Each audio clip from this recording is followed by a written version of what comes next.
Tribunal Electoral del Estado de México se complace en darles la más cordial de las bienvenidas a esta conferencia magistral que lleva por nombre Constitución y Derecho Electoral, que sigue en la jurisdicción electoral, lo reafirmado y lo nuevo de la Judicatura.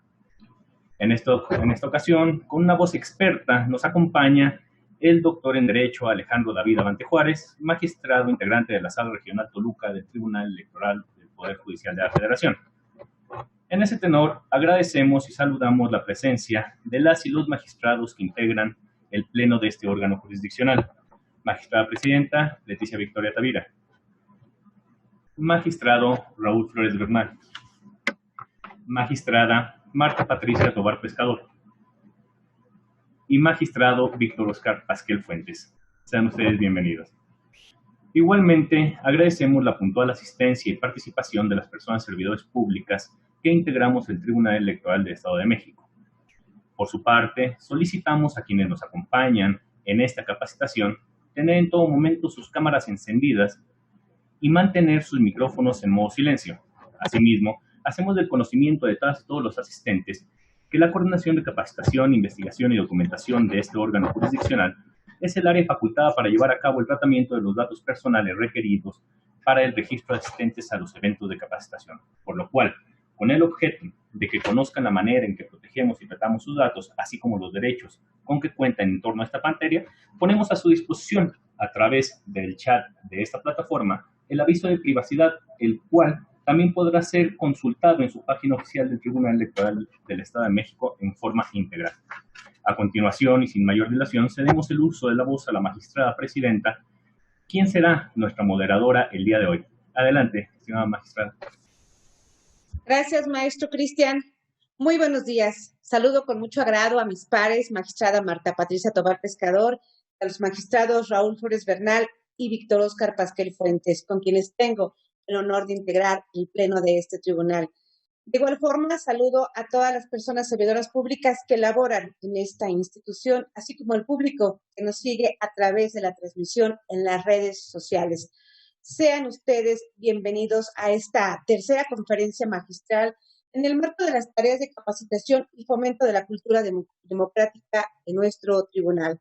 Por lo que saludo con mucho respeto y alegría a nuestro conferencista del día de hoy, al doctor en Derecho Alejandro David Abante Juárez, magistrado integrante de la Sala Regional Toluca del Tribunal Electoral del Poder Judicial de la Federación, quien en esta mañana nos acompaña para platicarnos un poco sobre la perspectiva de la materia comicial desde la visión jurisdiccional.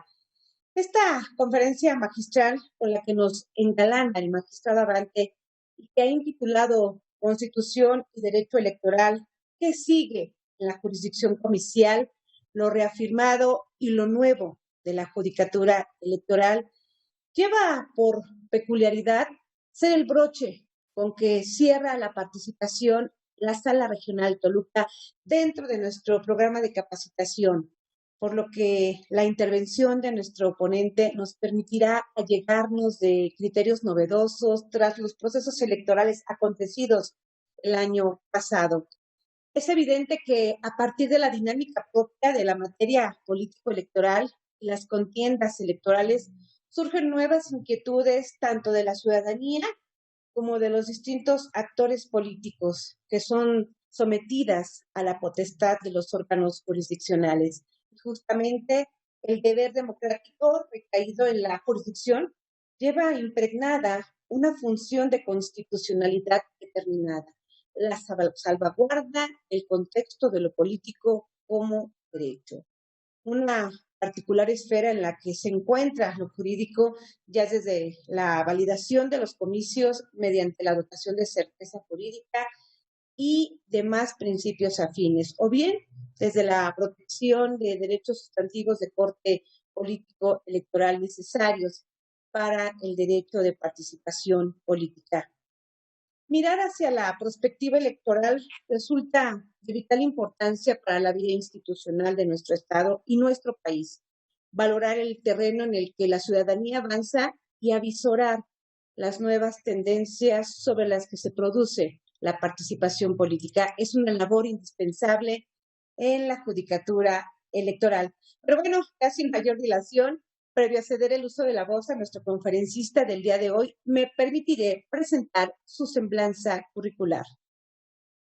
El doctor Alejandro David Abante Juárez es licenciado en Derecho por la Facultad de Derecho de la Universidad La Salle. Cuenta con maestría en Derechos Humanos y Democracia por la Facultad Latinoamericana de Ciencias Sociales. De igual forma, es maestro en Justicia Constitucional y Derecho Electoral por la Universidad de Castilla-La Mancha, España. Y es doctor en Derecho, con mención honorífica por el Instituto de Investigaciones Jurídicas de la Universidad Nacional Autónoma de México. Dentro del Poder Judicial se ha desempeñado en diversos cargos. En el Tribunal Electoral como secretario técnico de la Comisión de Administración, jefe de la Unidad de Asuntos Jurídicos y secretario de Estudio y Cuenta en la Sala Superior. En el Consejo de la Judicatura, en 2011, fue designado juez de distrito y en 2015 fue designado magistrado de circuito. Actualmente se desempeña como magistrado electoral en la Sala Regional Toluca del Tribunal Electoral del Poder Judicial de la Federación, correspondiente a la 5ª circunscripción plurinominal. Estimado magistrado, sin más, le cedo el uso de la voz para su distinguida disertación y bienvenido a esta su casa, el Tribunal Electoral del Estado de México. Muchísimas gracias, magistrada presidenta, y a mis amigas y amigos del Tribunal Electoral. Me da muchísimo gusto saludarles, Raúl, Víctor, Marta. Por supuesto que agradezco muchísimo la invitación y esta oportunidad que me dan de poder conversar pues, sobre algunos aspectos que resultan pues, interesantes de lo que ha pasado en el ámbito de la justicia electoral y lo que desde mi muy particular punto de vista, a partir de las incidencias que tenemos en los procesos de los que he podido ser testigo, pues serán temáticas que habrán de estar presentes los siguientes años. Algunas que traemos ya de mucho tiempo, otras que se habrán de ir sumando poco a poco y unas que pues claramente resultarán del todo novedosas a partir de las tendencias que estamos presentando. Para efecto de no abusar de su tiempo y poder ajustarme a los tiempos que marca el desarrollo de este evento, pues entraré, reiterando mi agradecimiento, pues entraré en materia para platicar esta circunstancia. Después de cada proceso, y dicho sea de paso, el que vivió el Tribunal Electoral del Estado de México no fue nada sencillo. ¿Qué les puedo contar a ustedes si ustedes lo vivieron de primera mano? Nos deja siempre muchas enseñanzas, nos deja muchas lecciones y nos deja muchas áreas de oportunidad. Y quizá lo primero que quisiera destacar es que nuestro sistema electoral, tanto el de la organización electoral como el de la justicia, tiene fortalezas muy relevantes, tiene aspectos que son encomiables, que hay que destacar, y quisiera señalar algunos de ellos para efecto de después advertir las áreas de oportunidad. Creo que el punto más fuerte de nuestro sistema electoral, el punto más relevante, es que tenemos un padrón electoral muy confiable. El uso de la credencial para votar con fotografía, incluso para otros muchos aspectos allende el tema electoral, pues ha creado un mecanismo confiable de identificación de quienes pueden emitir su voto en los procesos electorales.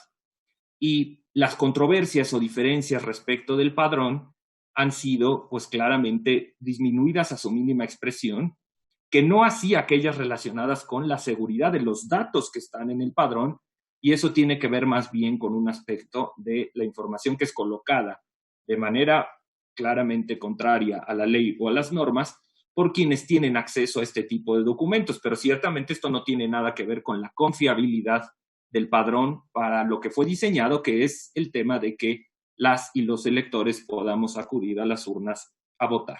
Y esta creo que es nuestra segunda fortaleza muy importante. La gente, nuestras compañeras, compañeros mexicanos, acuden a las urnas y cada vez han acudido más a emitir el voto. Existía una pues inquietud de cómo se iban a comportar las elecciones en tiempos de pandemia.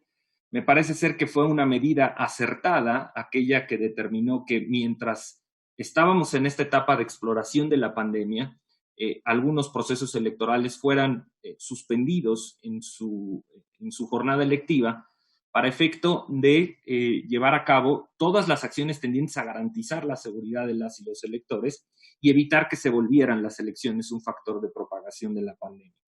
Y en ese sentido se tenía cierto resquemor o cierta duda de cómo se comportarían después de esto las elecciones. Me parece ser que está demostrado puntualmente que la pandemia no afectó las elecciones, no afectó la participación de las y los ciudadanos en las elecciones, en el momento en el que se pudo otorgar de manera clara y contundente las garantías de seguridad y de propagación, y que no había un riesgo de propagación de la COVID-19 por participar en las elecciones. Y digamos que las primeras que tuvieron que convivir con ese escenario fueron aquellos procesos electorales en Hidalgo y en Coahuila, que pues en esta circunscripción nosotros tuvimos que conocer de las elecciones de Hidalgo. Ciertamente esto implicó toda una serie de complicaciones al momento de conocer de los medios de impugnación, resolverlos y emitir la decisión antes de que se tomara protesta de los funcionarios electos. Se tuvieron que tomar medidas al interior de las entidades federativas para efecto de garantizar la consecución de las funciones de los ayuntamientos, por ejemplo, como ocurrió en Hidalgo, donde se establecieron estos consejos municipales que se llevaron a cabo las funciones de ayuntamiento en tanto había o se llevaba a cabo la elección y se tenían resultados, y ciertamente esto generó condiciones de resolución muy apretadas por parte de las y los tribunales, justicia electoral local, tanto como la federal. Incluso destacar que en el caso particular de Hidalgo se presentó una temática particularmente delicada, porque como el Tribunal Electoral estaba diseñado para haber acabado el proceso electoral desde mucho antes de cuando acabó, pues se dio por primera vez el fenómeno de que antes de la toma de protesta de los funcionarios electos, el Tribunal Electoral de Hidalgo se desintegró. Y en consecuencia no había forma de que emitiera decisión o resolución respecto de algunos de los medios de impugnación que recibieron de último minuto en ese proceso electoral, motivo por el cual se tuvo que ejercer de manera extraordinaria por parte de la Sala Regional Toluca, pues la solicitud para garantizar el acceso a la justicia, esos medios de impugnación fueran conocidos per saltum por la Sala Toluca, la mayoría de ellos, por no decir todos, relacionados con la impugnación de diputaciones de ayuntamientos y la asignación por representación proporcional en los ayuntamientos. Entonces, todo esto estábamos aprendiendo. Durante la pandemia descubrimos algo que existía que se llamaba Zoom, que no teníamos idea que estaba en el radar. Algunos habíamos oído hablar de Skype o habíamos usado la videollamada de WhatsApp, pues ahí con los que teníamos mucha confianza, pero si alguien nos hubiera dicho que hace 2 años que íbamos a tener un evento con más de 60 personas en una misma plataforma platicando sobre un mismo tema, pues hubiéramos dicho, tengo mis reservas, ¿no? Y cómo se implementaría esto. Lo cierto es que esto es una realidad. Conocimos las videoconferencias, tuvimos resoluciones y me parece ser que esta fue otra de las fortalezas de esta jurisdicción electoral y de nuestro sistema electoral. La justicia electoral siguió, no se detuvo. Impartimos decisiones en un primer momento en el Tribunal Electoral del Poder Judicial de la Federación.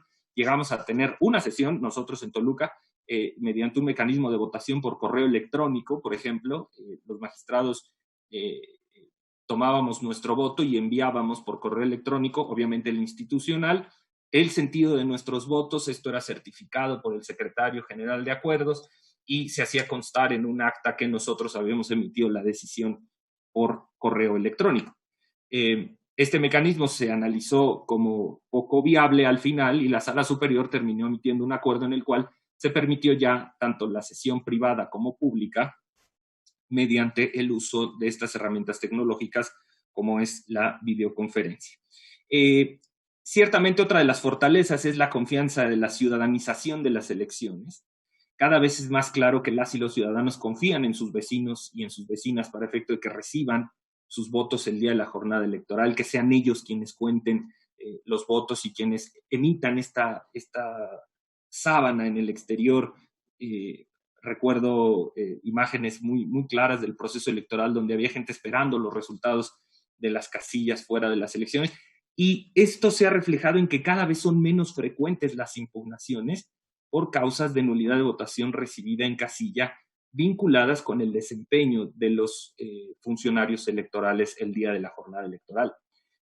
Ciertamente, cuando yo ingresé al Tribunal Electoral en el año de 1998, la generalidad de las impugnaciones estaban dirigidas a eso, a la causa de nulidad de votación recibida en casilla, desde la ubicación de la propia mesa, pasando por error o dolo en el escrutinio, siguiendo por la integración de las mesas directivas de casilla, y otros muchos como el permitir a ciudadanos votar sin la credencial o la expulsión de los representantes. Esta incidencia ha ido en una clara tendencia a la disminución y particularmente la causal que ahora resulta ser cada vez más invocada, pues es aquella vinculada con las irregularidades graves o con las violaciones genéricas, o bien aquella relacionada con la integración de las mesas directivas de casilla, pero a partir no de un error en el desempeño de los funcionarios, sino la calidad que tienen, si estaban o no impedidos para haber desempeñado esta función, o bien si por ausencia de los funcionarios de la mesa directiva de casilla, la casilla se determinó incompleta o se integró de manera incompleta.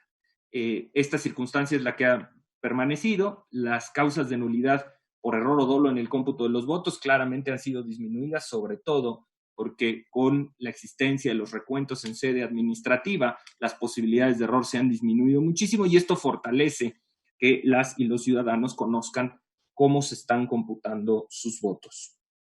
Me parece que otra fortaleza de nuestro sistema electoral y de nuestro sistema de justicia es que se ha avanzado significativamente en la integración paritaria de los órganos de elección popular. Ciertamente no se ha diseñado de manera legal la existencia de una postulación paritaria en órganos unipersonales. Ciertamente ha habido esfuerzos tanto del INE como de la propia Sala Superior para efecto de lograr la postulación de candidaturas en proporción similar en cargos unipersonales de mujeres y hombres, pero ciertamente en lo que se ha avanzado muchísimo es en integración de congresos locales y la integración de los ayuntamientos. Incluso, en algunos casos, algunas salas hemos ido más allá, donde la propia Sala Superior nos ha determinado que hemos ido más allá en la integración paritaria y que pudiéramos regresar a un criterio intermedio en el cual, bueno, pues se diera oportunidad de prevalecer las cosas en el estado que guardan y seguirían siendo hasta el próximo proceso electoral donde se haga el ajuste de paridad. Esta circunstancia, bueno, pues es un hecho notorio, sobre todo para el Tribunal Electoral del Estado, donde ciertamente tuvimos criterios muy similares, tanto el Tribunal Electoral del Estado como la Sala Regional, y finalmente fuimos modificados por la Sala Superior en determinación definitiva e inatacable. Ciertamente, esto no hace mella al avance significativo que se ha tenido en la paridad.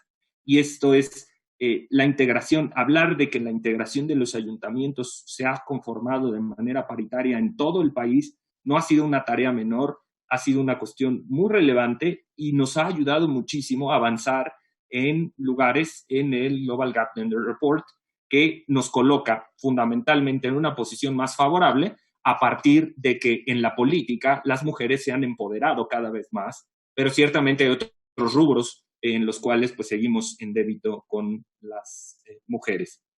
Ciertamente me parece que esta es una fortaleza importante.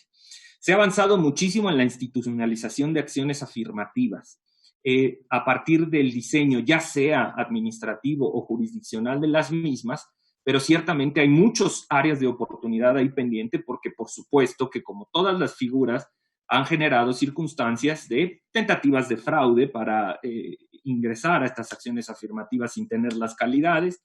Han existido pues, mecanismos que no aseguran fielmente que se forme parte de los grupos vulnerables a favor de los cuales están determinadas estas acciones afirmativas, y lo he manifestado yo públicamente en los asuntos en los que he conocido. Me parece ser que esto ciertamente forma parte de las obligaciones que como Estado mexicano tenemos todas las autoridades, pero en el ámbito de nuestra competencia, y me parece ser que aquellas que se implementaron durante el proceso fueron acciones afirmativas con mucha tendencia a proteger estos grupos desfavorecidos, generaron condiciones que conforme a progresividad de derechos humanos tenemos que establecer como piso y a partir de ello establecer nuevos mecanismos para efecto de garantizar esta vigencia, pero lo cierto es que la vivencia de estas acciones afirmativas es la que está pendiente y es la que un poco más adelante veremos como un área de oportunidad.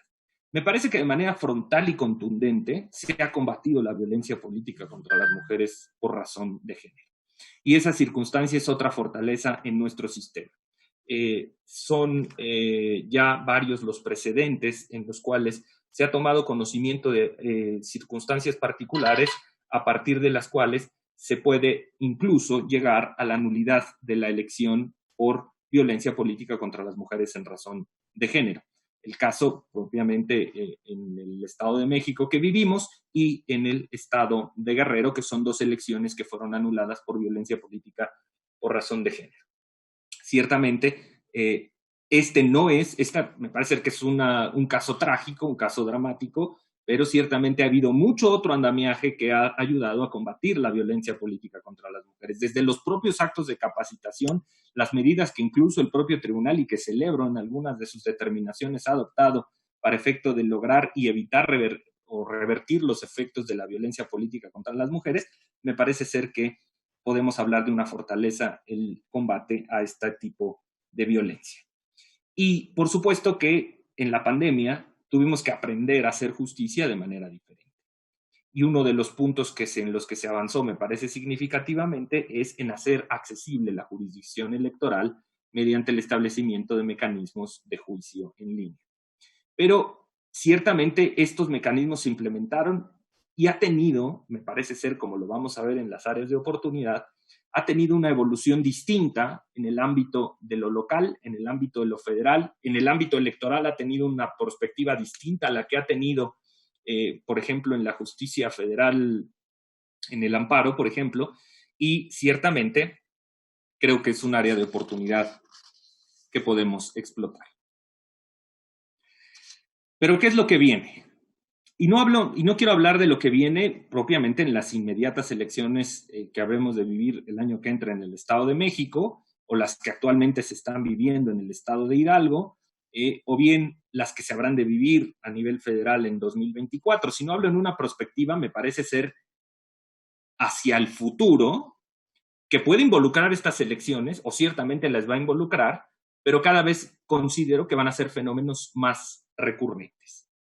Primero, me parece ser que lo que ya es insostenible, y de veras tendríamos que hacer un esfuerzo institucional muy importante en la organización de las elecciones, es la forma en la que votamos.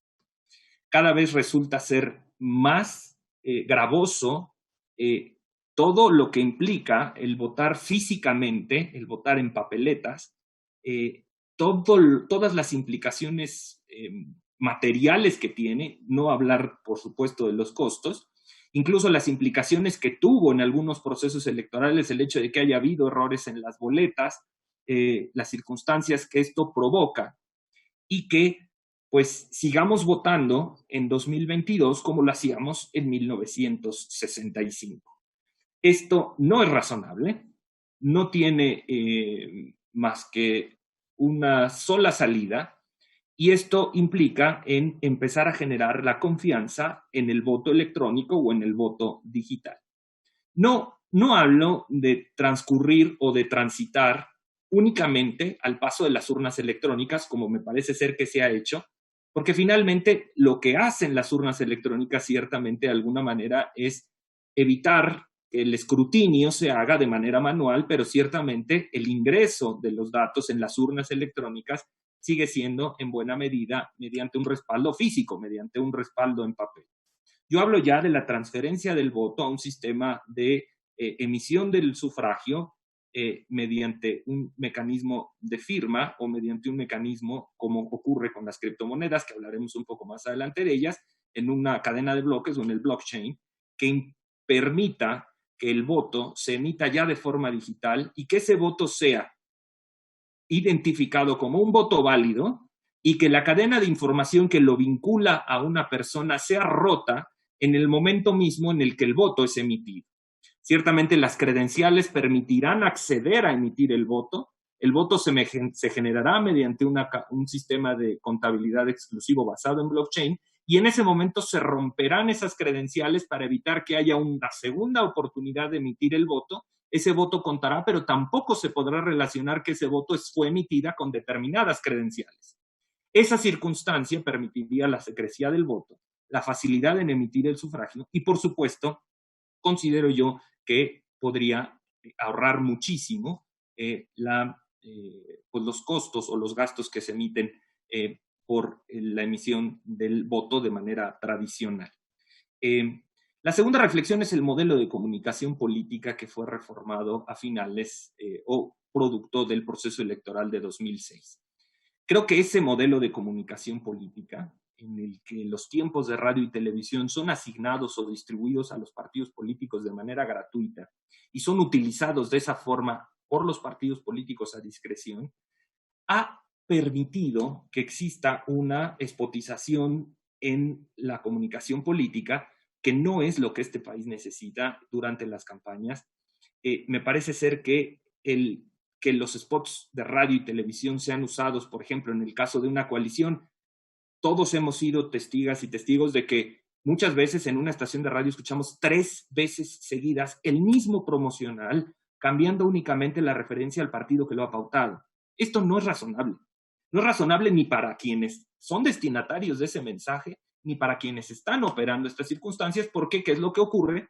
Que se vuelve, en lugar de ser propaganda política, se vuelve en ruido político, en el cual ciertamente no se obtiene el resultado que se perfila, pero sí es gratuito y nadie, ciertamente es gratuito para los partidos políticos, pero esto finalmente representa un costo-valor. Creo que habría que modificar el modelo de comunicación política. Creo que si se quiere seguir usando spots, pues me parece ser que el camino tendría que ser que el Instituto Nacional Electoral tendría que descontar de las prerrogativas lo que sería el costo de un spot, para efecto de que los partidos políticos comiencen a usar el tiempo de radio y televisión para lo que es. Pero si ciertamente lo que se perfila es comunicar ideas, pues entonces establecer incentivos mediante la agrupación de esos tiempos en programas cortos de radio, en donde el partido político pueda exponer, o televisión, pueda exponer sus ideas en lugar de dispersar 26 millones de spots, como ha ocurrido en los procesos electorales. Me parece que ese modelo de comunicación política es obsoleto, máxime que ahora pues, el modelo de comunicación política por excelencia en los procesos electorales, y lo hemos vivido en los últimos, se encamina a las redes sociales. Por supuesto, las transmisiones mediante Facebook, las historias de Instagram, los tweets, el uso de influencers, que veremos un poco más adelante. En ese sentido, me parece ser que esas son áreas de oportunidad importantes.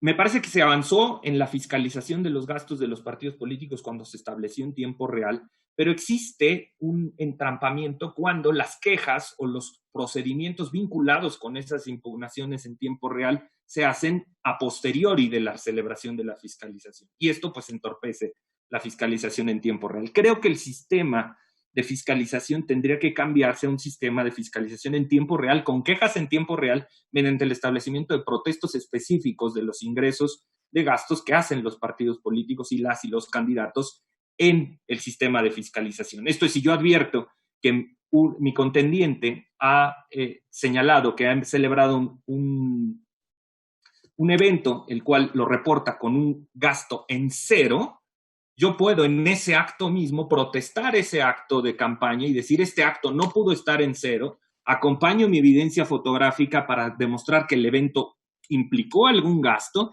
y que eso sea resuelto de manera sumaria por el instituto y eventualmente revisado, ya fuera por la justicia local o por la justicia federal, pero ciertamente que fuera materia de revisión en el momento en el que se está realizando este acto, porque lo que ocurre es que al final del día, cuando se hacen todas estas revisiones, pues se termina diciendo es que no hay elementos, es que no hay posibilidades, y finalmente no hay ya modo de demostrar esta circunstancia, y las quejas se empalman mucho ya con la celebración del dictamen de fiscalización. Y este es un tema muy relevante que creo que amerita al Instituto Nacional Electoral y por supuesto que a nosotros también una reflexión, y es aquellas campañas que se presentan en saldo en cero. Cada vez es más recurrente que se presentan los informes de gastos de campaña, pero se presentan informes con saldos en cero o con gastos materialmente irrisorios. Gastos que se reportan en un gasto de campaña de 2.500 pesos, una campaña de 20 días, o 25, o 30, o 60, o los que sean. Ciertamente no es razonable, pero existe este vacío reglamentario en el cual si un gasto es reportado, pero es reportado como un gasto no oneroso, simplemente se determina que no hay elemento a fiscalizar y me parece ser que esto es la circunstancia que podría modificarse para efecto de incluso razonar un parámetro razonable de gasto a partir de pues, la cantidad de eventos que se han emitido. Me parece ser que es necesario fortalecer a la justicia local. Actualmente tenemos procedimientos y medios de impugnación que tardan demasiadas instancias en resolverse. Y pensemos, por ejemplo, el caso de un ciudadano o de una ciudadana que aspira a ser registrada como precandidata o precandidato por su partido político. Ciertamente lleva a cabo las acciones tendientes, el partido le niega, se va a la primera instancia en el partido.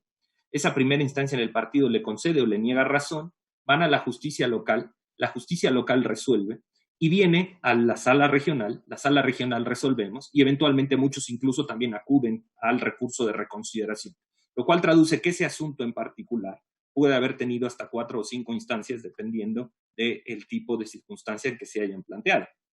Y en una de ellas se puede presentar, por ejemplo, un reenvío, como ha ocurrido, de pronto el Tribunal Electoral del Estado determina que hubo un fallo en el que hubo una resolución contra constancias o hubo una omisión, y hay un reenvío una vez más al Tribunal Electoral, a la instancia intrapartidista, quien emite su resolución y una vez más sigue la secuela procedimental para llegar hasta la decisión. ¿Qué es lo que ocurre? Pues muchas veces estamos definiendo cuestiones de precandidaturas, no solo cuando se han definido ya campañas, sino cuando se han definido ya incluso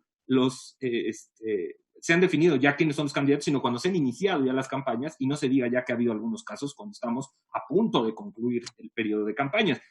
Esto me parece ser que debería fortalecerse la justicia local, de alguna manera dando definitividad cuando se trata de controversias vinculadas con precandidaturas en diputados y ayuntamientos locales a la jurisdicción del Tribunal Electoral del Estado. Me parece que eso ya daría certeza a la determinación de quiénes son las y los candidatos y eventualmente ya no habría la posibilidad de una reexaminación por parte del Tribunal Electoral del Poder Judicial de la Federación. Esto no va en afectación del acceso a la justicia, ni mucho menos, salvo que hubiera una razón excepcional, alguna cuestión de constitucionalidad, alguna cuestión que ameritara, pero en muchas ocasiones es una cuestión, por ejemplo, de valoración de perfiles. Y esto ha sido muy recurrente.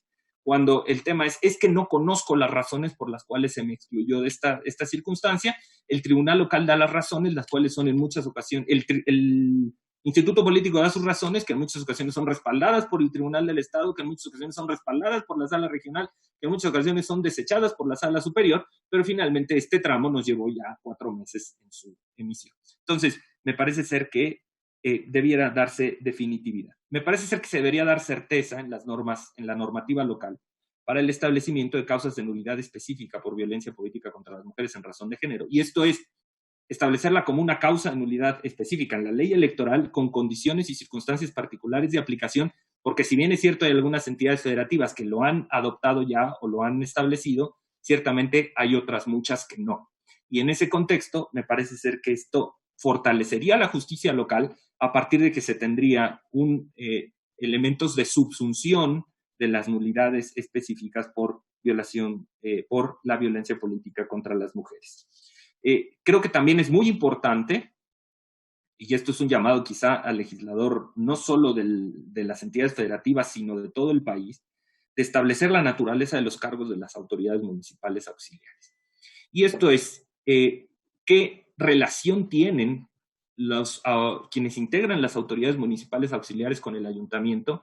¿Y qué vinculación tienen, dado que existe diversidad de criterios, incluso en la propia sala, como ustedes lo saben, teníamos un criterio diferenciado, en cuanto si el cargo de naturaleza honorífica que está establecido en algunos casos para los integrantes de las autoridades municipales auxiliares era o no de naturaleza honorífica, o si esto les daba la calidad de servidores públicos, a qué estaban vinculados y qué implicaban. Y es que esto no es una cuestión menor, porque finalmente, si el cargo es honorífico, pues mantiene, desde mi muy particular punto de vista, esta circunstancia de vínculo con la ciudadanía en lugar de tener un vínculo de subordinación o dependencia con el ayuntamiento. Pero esto será una cuestión que eventualmente tendrá que definir el legislador y establecerlo de manera puntual en todas las entidades federativas. Me parece ser que es muy importante también establecer normativas ciertas sobre cómo opera la reelección. Actualmente tenemos un área gris respecto de lo que sí puede y lo que no puede hacer una candidata o un candidato que está aspirando a una reelección. Quien se encuentra en el desempeño del cargo y quien ha llevado a cabo actividades tendientes a la obtención del voto y que en ocasiones ha provocado que se le impongan sanciones por alguna práctica, o bien que incluso se llegue a cuestionar la validez de su elección por el uso de recursos públicos, en fin, etc.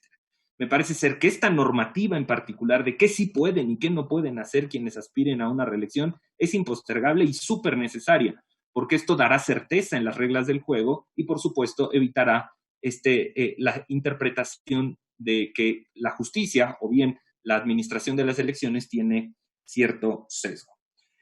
Otra área de oportunidad que me parece fundamental es el tema de los equivalentes funcionales del voto. Y es que cada vez, de llamamiento al voto, cada vez es más común la presencia de algunas figuras que aprovechando publicidad o aprovechando de alguna forma mecanismos de acceso a la ciudadanía, comienzan a perfilar o a postular su imagen, su perfil, con la clara intención de darse a conocer fuera de cualquier tiempo electoral. Y estas implicaciones, lo que puede tener de trascendencia en un proceso electoral, pues claramente no está definido. Y es que tanto los criterios que hemos tenido, las salas y la sala superior, se encaminan a que debe existir, para efecto de considerar un acto anticipado de pre-campaña, el llamamiento expreso al voto. Pero esto nos ha llevado a que, como esto es una clara tendencia a emitir un criterio de equivalencias funcionales del llamamiento al voto. Y esto es cuando exista elementos que necesariamente identifican que lo que se busca es perfilar a una persona con un perfil determinado, en un determinado territorio específico, con una finalidad de dar a conocer incluso cuestiones de carácter político o posiciones relacionadas con el ejercicio del poder público, necesariamente existe lo que se llama la equivalencia funcional del llamamiento al voto, y esto genera la posibilidad de que se estime que se trata de un acto anticipado de campaña o de pre-campaña. Existe todavía varios aristas o varios mecanismos pendientes. Uno de ellos es el tema de definir si esto solo puede ocurrir una vez iniciado el proceso electoral, aspecto que también nos diferenció los criterios en la sala regional, o si esto puede ocurrir en cualquier tiempo. Las posiciones que cada una de las magistraturas teníamos en este sentido, que constan en las actas de las sesiones respectivas, no abundaré en ellos porque, por supuesto, nos llevaría, claro, una conferencia totalmente por separado. Otro tema, y me parece ser que esto es fundamental, impostergable también, es que asumamos que existe en nuestro país, que se están aplicando y que se están moviendo todos los días miles de millones de pesos en criptomonedas. Esto ya no es imaginario, esto ya no es del Superagente 86, esto ya no es de los supersónicos, ni forma parte de una saga de Marvel. No, esto ocurre en las tiendas rojas con amarilla de la esquina del tribunal. Se reciben remesas de Estados Unidos mediante aplicaciones que pueden convertirse en dinero en efectivo en estas tiendas de conveniencia.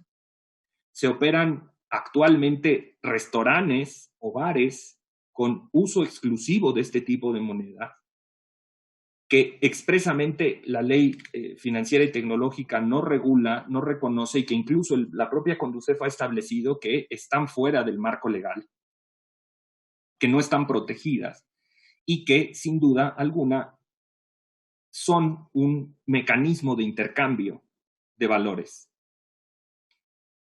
No estamos analizando las operaciones que se están haciendo mediante el uso de criptomonedas, no solo en materia electoral, ya no hablemos de todo el tema fiscal y toda la circunstancia que tiene esta implicación, pero verdaderamente ya es urgente el determinar que hay mucho dinero que se está moviendo mediante el uso de criptomonedas. Y no refiero a monedas digitales, que es muy diferente. Puede emitirse como el propio Banco de México lo ha anticipado. El propio Banco de México ha anticipado la emisión de una moneda digital para el año 2024, el cual tiene la característica de ser un mecanismo de pago electrónico respaldado por el propio Banco Central, el cual, bueno, está dentro del sistema financiero. Las criptomonedas no lo están, y esa es la realidad que nos debe preocupar. Las criptomonedas no están respaldadas por ningún banco central. Las criptomonedas, bueno, son algoritmos o programas matemáticos de minería basados en la tecnología de blockchain, que lo que hacen es garantizar que la transacción sea única, y es precisamente ese proceso de minado el que les da el costo que tienen. Y actualmente muchas actividades delictivas se realizan utilizando este tipo de activos digitales. Por ejemplo, el caso del secuestro mediante ransomware de la información de Pemex, o el caso de la Secretaría de Economía, donde pedían única y exclusivamente la friolera de 680 millones de pesos en bitcoins para poder devolver la información que habían secuestrado. Dicho esto, me parece ser que tanto los operadores jurídicos que estamos acá, como los que organizan las elecciones y los encargados del sistema de fiscalización de los partidos políticos, necesariamente tenemos que poner y alertarnos sobre lo que son las criptomonedas, cómo funcionan y cómo actualmente pueden ser intercambiadas, para que eventualmente un asunto que tengamos no nos tome por sorpresa, porque si tenemos que resolver en 4 días sobre una aplicación de una criptomoneda, pues ponernos a investigar en ese momento cómo funcionan, pues nos va a agarrar con los dedos en la puerta. Ciertamente, me parece ser que es una oportunidad importantísima, no solo para el ámbito electoral, sino para todo el Estado mexicano. Hay países como El Salvador que han ya virtualmente emitido declaraciones y han puesto en práctica mecanismos de establecer el Bitcoin como moneda de curso legal en el país. Y ciertamente, si yo voy a realizar una operación con un proveedor de El Salvador, pues ciertamente existe una gran posibilidad de que esto se tenga que hacer mediante ese tipo de cambio, o mediante ese tipo de activo, y ciertamente no existe regulación al respecto. Yo creo que es necesario empezar a pensar en que la fiscalización de los gastos de los partidos políticos tiene que empezar a parecerse un poco más a la fiscalización de las entidades públicas. Esto es, creo que la solución tendrá que ser el establecimiento de órganos internos de control por parte del Instituto Nacional Electoral en el seno de los partidos políticos, que estén y que integren sus comités de adquisiciones, sus procedimientos, que realicen auditorías al propio partido político para efecto de verificar cómo se están haciendo estos gastos, y que sean estos quienes de manera conjunta con el partido político firmen o suscriban el informe de gastos anual del partido. Y esto haría una fiscalización completa por parte del Instituto Nacional Electoral de las actividades, y permitiría, creo yo, realizar únicamente la revisión de los informes de gastos de campaña de aquellos partidos políticos que hubieran alcanzado la victoria. Esto implicaría revisar únicamente los gastos o los informes de gastos de campaña de los candidatos y las candidatas ganadoras, esos revisarlos de manera oficiosa, y realizar una revisión aleatoria, como ocurriría, por ejemplo, en algún evento deportivo, como decía en el antidoping, alguna circunstancia aleatoria, revisión de estos informes de gastos, pero ya no sujetos a los tiempos de toma de protesta de los funcionarios. Esto es, dar prioridad a revisar los gastos de quienes obtuvieron la victoria y quizá el segundo lugar, para efecto de tener esos datos lo más pronto que se pueda. Y una vez teniendo esos datos, revisar el resto de las candidaturas, pero no sacar todas las candidaturas al mismo tiempo. Y bueno, esto llevaría a un diseño más complejo, pero ciertamente me parece ser que podría ser de manera, pues nos permitiría llevar a cabo mejor nuestra función. Me parece ser que el tema de las acciones afirmativas requiere mucho, o va a requerir mucho trabajo jurisdiccional en la vigencia, en la vivencia de las acciones afirmativas. Hemos tenido claramente casos en los cuales pues se ha buscado realizar autoadscripciones para formar parte de estos grupos que no están justificadas en algunos casos o que en otros casos pues claramente pues parecieran ser tendientes a dar pues de alguna manera vuelta a estas acciones afirmativas.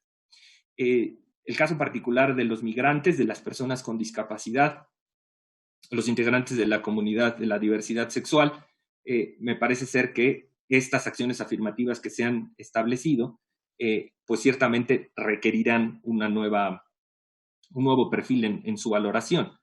Pero, ¿cómo podemos hacer que esto funcione? Pues me parece ser que es necesario involucrar a la sociedad civil, me parece ser que es necesario involucrar a las organizaciones de la sociedad civil, en el caso particular de las personas con discapacidad, en alguna sentencia que emitimos en Sala Regional Toluca vinculada con la acción afirmativa en Hidalgo, nosotros diseñábamos la existencia de un comité multidisciplinario interinstitucional con la participación de la sociedad civil organizada para efecto de que determinaran si una persona efectivamente su autoadscripción como persona con discapacidad representaba los intereses del grupo socialmente desfavorecido. Esta sentencia finalmente no prosperó, pero la realidad es que ahí hay un esfuerzo para efecto de involucrar, creo yo, en las acciones afirmativas a la sociedad civil organizada. Y pues ya no tengo que hablar, por supuesto, del tema de representación proporcional. Creo que ese es un tema que nos tiene por mucho tiempo ya advirtiendo que existe un mecanismo de distribución de curules de representación proporcional que no está correspondiendo con la realidad de nuestro sistema electoral. Y es que la forma en la que se distribuyen los triunfos a partir de la interpretación de que los partidos políticos pueden cifrar estas victorias, pues ha defraudado el sistema de representación proporcional de manera sistemática desde el año 2014 al día de hoy, y todos los actores políticos han estado involucrados de manera directa o indirecta en esta circunstancia de la distribución inequitativa de curules. Pero también hay otro problema con las coaliciones, y es que es la forma por antonomasia de participación en nuestros procesos electorales, y su regulación es apenas pues mínima en la ley de partidos políticos, y hay muchos huecos. Por ejemplo, ¿qué ocurre cuando los convenios de coalición no son respetados por los propios coaligados?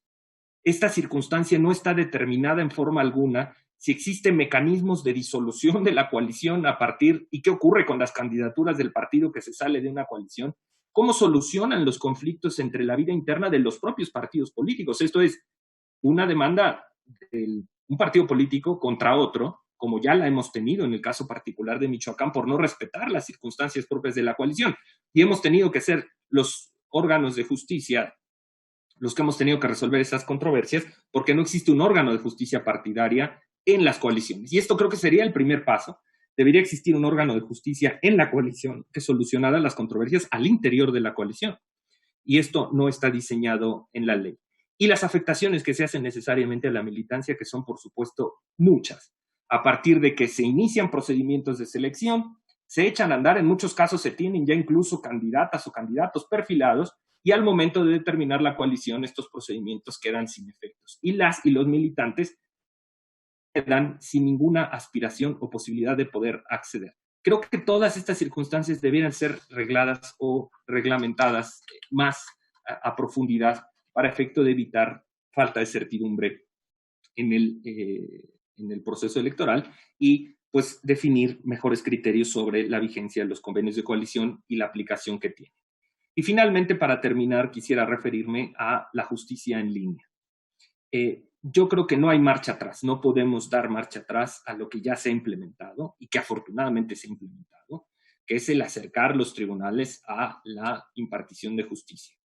Tenemos que favorecer en todo momento que las personas puedan acceder, y actualmente pues existe este mecanismo que se diseñó o se estableció a partir de la contingencia de salubridad que vivimos, pero necesariamente es momento de reflexionar que debemos reorientar para que los tribunales estemos siempre a disposición de los justiciables y no al revés.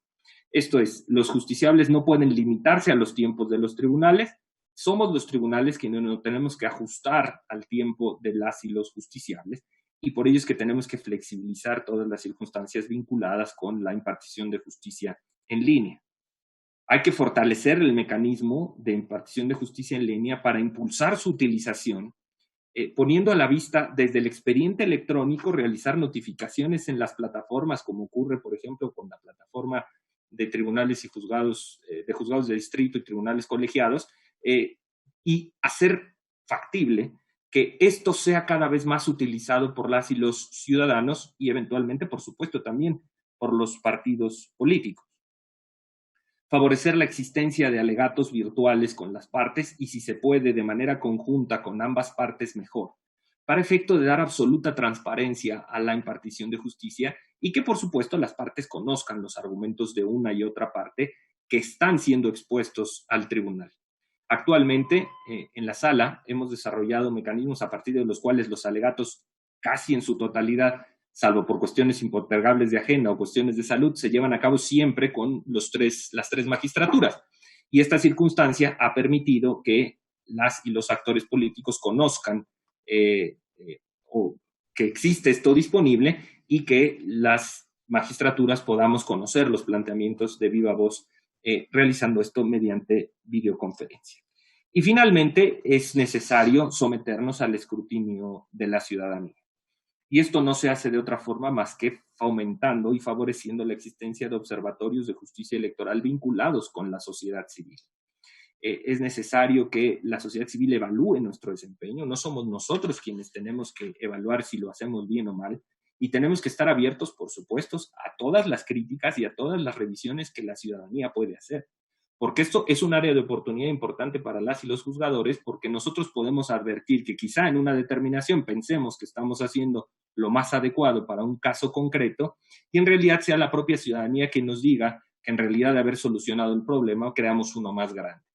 Y esta circunstancia, no estamos exentos en la justicia electoral de que esto ocurra. Y por supuesto tenemos que ser sensibles a esta temática. Creo que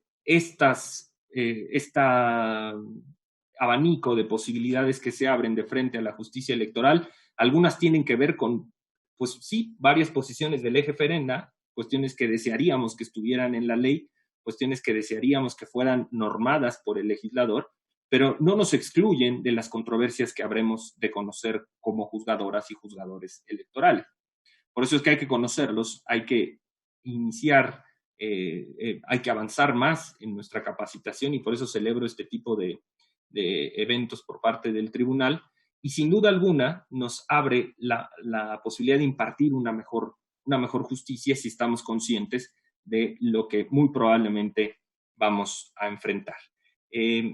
Yo quisiera cerrar nada más con una reflexión importante a la cual debemos ser muy sensibles. Y es que las elecciones se están convirtiendo cada vez más en un campo fértil para actos violentos. Actos violentos contra las candidatas y los candidatos, contra las personas y en el entorno de la libertad de la emisión del sufragio. Y este debe ser el foco rojo que más nos debe preocupar.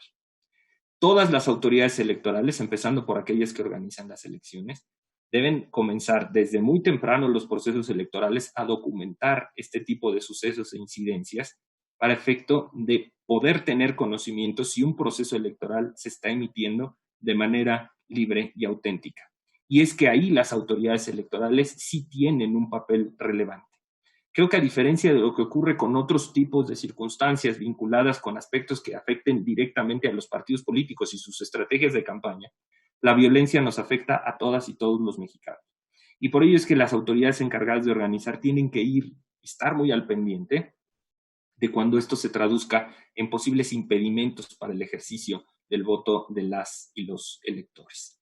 Por ello es que, además de condenar agresiones como la que, por ejemplo, sufrió recientemente el Instituto Electoral del Estado de Oaxaca, y además condenar abiertamente todos aquellos actos tendientes a vulnerar la integridad personal de candidatas y candidatos, es un área de oportunidad que tenemos como justicia electoral el ocuparnos, que la violencia no nos robe las elecciones.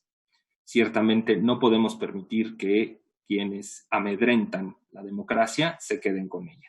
Así es que esa es una tarea de lo más importante, hay que hacer cada vez más procesos electorales de muchas más propuestas y muchas menos encuestas, que sean procesos electorales donde lo que verdaderamente trascienda no sea la posición que tiene un contendiente o una contendiente en el proceso al inicio y que ésta se mantenga al final, sino que sean verdaderamente las propuestas y las soluciones a los problemas surgidos de nuestra realidad los que materialicen el empoderamiento de una determinada opción o fuerza política. Ciertamente, la decisión más importante que tenemos que proteger es aquella que emiten las y los ciudadanos el día de las elecciones. Y por ello, eso es lo que protestamos, juramos guardar y hacer guardar en la Constitución, que nuestras elecciones sean siempre libres, auténticas y libres de cualquier coacción que nos haga caer en una democracia aparente. De mi parte es todo, agradezco muchísimo la invitación y les envío un cordial abrazo.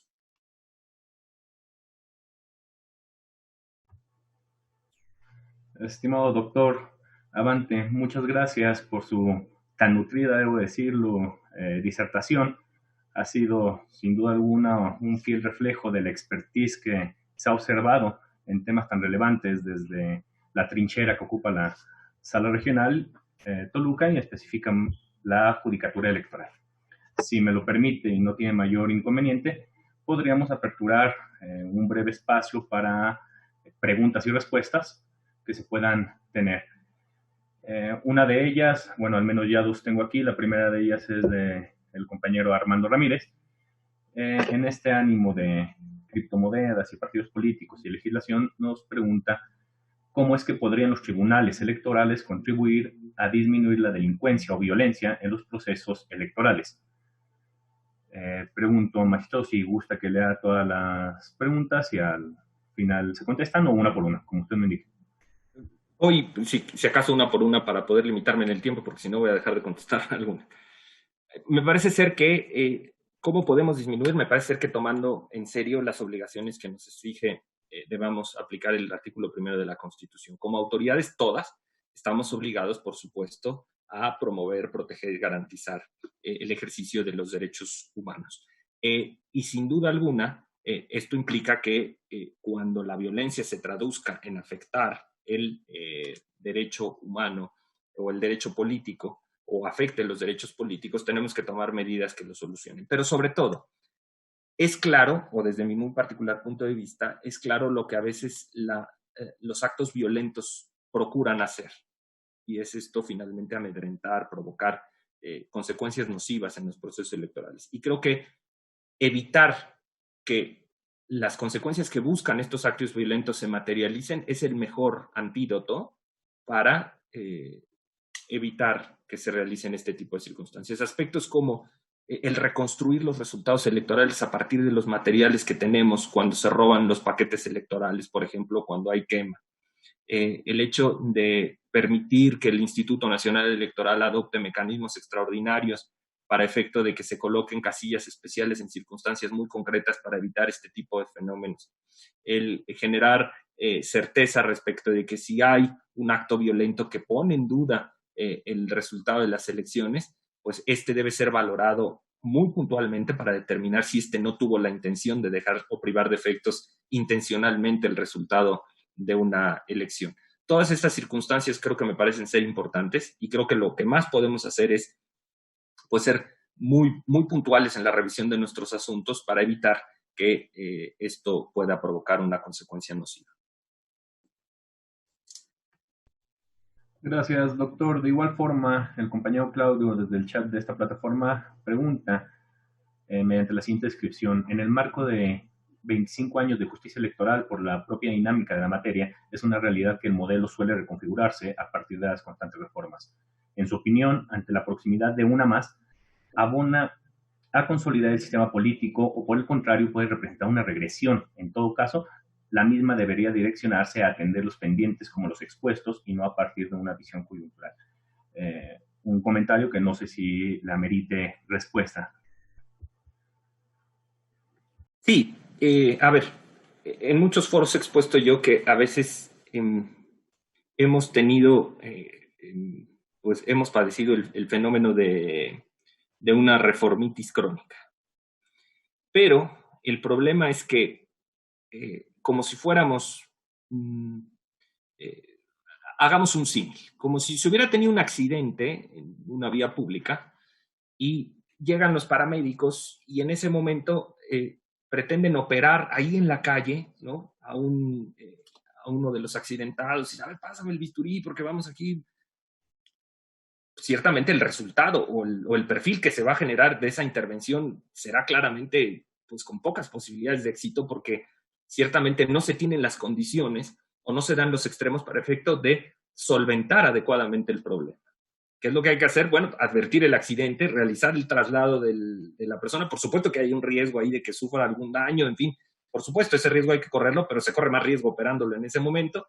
Y una vez estando en las condiciones, realizar el procedimiento de la intervención quirúrgica. Perdón, el ejemplo quizás sea malo, pero la idea es que muchas veces en el ánimo de los tiempos, de acelerar las cosas, se dan soluciones que en realidad no terminan siendo soluciones.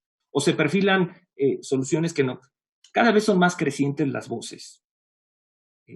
Con absoluta pena lo digo, en el sentido de eliminar, por ejemplo, figuras como la representación proporcional.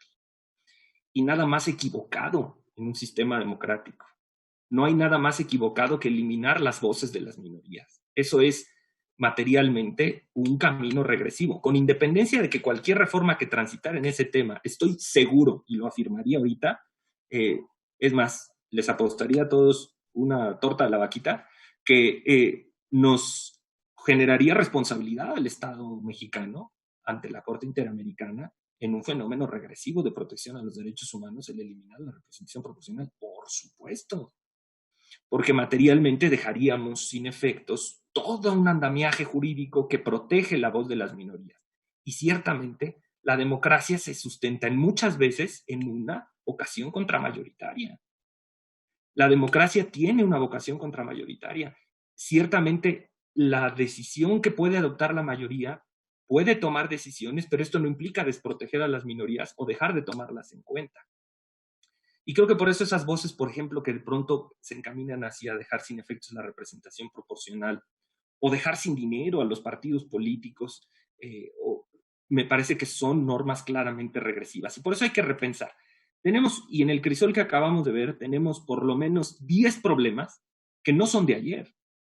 Tenemos uno de ellos, que es el desfase de la fiscalización de los gastos de campaña. Los tribunales electorales de las entidades federativas nunca se han podido pronunciar sobre las causas de nulidad de votación por rebase de topes de gastos de campaña. Díganme si eso no es un problema de diseño. Y ciertamente eso se puede solucionar con un mecanismo de reforma, sí, claro. Pero ciertamente eso ya ha ido pasando mucho tiempo. Es un enfermito que tenemos ahí guardado en el cuarto 728 y ya lleva rato enfermo, pero pues todos los días le damos su paracetamol, le damos su Alka-Seltzer y ahí medio se cura, ¿no? Y sale, ¿no? Y sobrevive.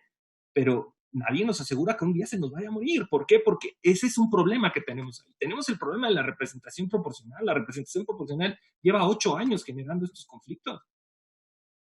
Y no se ha advertido solución. Entonces, mejor pensar, en lugar de eliminarla, mejor vamos a darle una normativa adecuada. Tenemos el problema de las coaliciones, que eso lleva 20 años. La realidad es que se modificó la ley para establecer las coaliciones y no se hizo nada por el tema de solventar este tema. Y hay otros muchos temas que pueden ser materia de una reforma antes de intentar optar por otros mecanismos. Ciertamente hay unos temas novedosos, por ejemplo, el tema de la reelección y la convivencia que hemos tenido con ella, que ha sido relativamente cercana, pero ya ha dado o ya ha acusado desde 2014 los conflictos que podía ir anticipando y que, por supuesto, ahora se han presentado. Un foco rojo que está naciendo y que está surgiendo es el que yo anticipaba de las criptomonedas. No creo que tarde mucho en que tengamos un fenómeno de fiscalización que involucre criptomonedas y en esa consecuencia no vamos a tener normativa para solucionarlo ni criterios jurisdiccionales. Entonces, sí hay áreas de oportunidad importantes en las reformas, pero sí creo que es importante que se dejen de lado los temas que se advierten como urgentes y que apenas están surgiendo para dar cabida a reflexiones más profundas sobre el tema. A mí me parece ser que es fundamental el tema de fortalecer a la justicia local, con independencia del tema, por ejemplo, en el tema presupuestal, me parece impostergable que la justicia local tendría que fortalecerse de esa manera, la justicia y los institutos electorales locales, porque, bueno, ¿qué más les puedo decir? Soy consciente, y lo he visto en los precedentes de la Sala Superior, lo que los tribunales electorales han tenido que realizar para efecto de garantizar incluso los ingresos para su subsistencia. Entonces, creo que hay que fortalecer a la justicia local, creo que hay que diferenciar muy bien lo que es urgente de lo que es importante, atender lo que es muy importante, y dejar a lo mejor a la reflexión algunos temas, ¿no? Y eventualmente pues eso nos llevará a una mejor reforma. Gracias, magistrado, y si me lo permite, y si su agenda y tiempo aún lo conviene, desde las redes, Carlos Vázquez pregunta, ¿cuál sería su propuesta para evitar la distorsión que generan los convenios de asociación al principio de RP? No, ese baile ni me lo toquen porque me suelto media hora ahorita aquí. Bien, bueno, pues es una posición que yo ya he sostenido en muy diversos precedentes. El mecanismo que yo propongo o que he propuesto en la minoría de mi sala y después como ponente en un asunto que logró la unanimidad en la propia sala es el siguiente. Dejar de considerar que el cifrado de las candidaturas puede materializarse en computar triunfos de mayoría relativa. Esto es, el cifrado únicamente tendría efectos para la distribución del espacio, pero la victoria, para efectos de representación proporcional, tendría que computarse de manera proporcional a los votos que cada partido político aportó a esa victoria. Esto es, si el 80% de los votos corresponde a un partido político, el 10 a otro y el 10 a otro, esa victoria será computada en .80, .10 y .10 a cada uno de los partidos que integran la coalición. Y así por todos los espacios que se tienen en la asignación de una lista plurinominal, llegando al final al punto de determinar quién obtuvo en realidad los triunfos de mayoría relativa en la conformación del Congreso. Esto nos llevaría a que se tendrían, por ejemplo, 8.9 triunfos de un partido político, 1.5 de otro y 1.5 de otro, por decir números. Claramente sé que no dan un número cerrado, pero ciertamente esto nos llevaría a identificar cuántos triunfos de mayoría relativa para efecto de evitar la sobre- y subrepresentación se considerarían a cada instituto político. Hecho esto, correr la fórmula y atendiendo a esos porcentajes, determinar la sobre- y subrepresentación. ¿Por qué? Porque actualmente lo que ocurre es que como el triunfo es siglado en favor de un partido político, en ocasiones los triunfos siglados son otorgados a un partido político que obtuvo el 10% de la votación en un determinado distrito y el otro 80 o 90% de la votación queda sin triunfo de mayoría relativa. Esta votación no se utiliza en mayoría relativa para ser considerada en la sobrerepresentación de representación proporcional. Entonces, esto provoca la distorsión porque el sistema de representación proporcional está basado en un tema matemático a partir del cual los votos de mayoría relativa deben impedir o deben establecerse límites para que aquello generado por mayoría relativa no se traduzca en impedir la participación de las fuerzas minoritarias en representación proporcional. ¿A qué nos llevó esta distorsión? A grados tan preocupantes como el caso de Hidalgo. El caso de Hidalgo en el cual se excluyeron a todas las fuerzas políticas y solo el primero y segundo lugar quedaron con todos las curules. Esta circunstancia generó materialmente que se intentara por parte de la sala realizar esta interpretación para evitar la distorsión. Creo que el computar de manera proporcional los triunfos de mayoría relativa y no de manera siglada refleja de manera más puntual la intención del voto de la ciudadanía y materialmente se traduce en un mecanismo más eficaz de distribución de las curules de representación proporcional. Pero por supuesto, este solo tema, como el otro, nos daría lugar a una charla muy extensa para poder mostrar ejemplos y circunstancias particulares de lo que implica las distorsiones y lo que ha implicado las distorsiones desde 2014, 2015, hasta pasando por 2018 y por supuesto ahora 2021. Estimado magistrado, Pues bien, muchas gracias. Si acaso sea por abonar a ello, podría ser una segunda invitación para que pueda acompañarnos en lo ulterior. Siempre es un gusto tenerle en esta su casa, el Tribunal Electoral.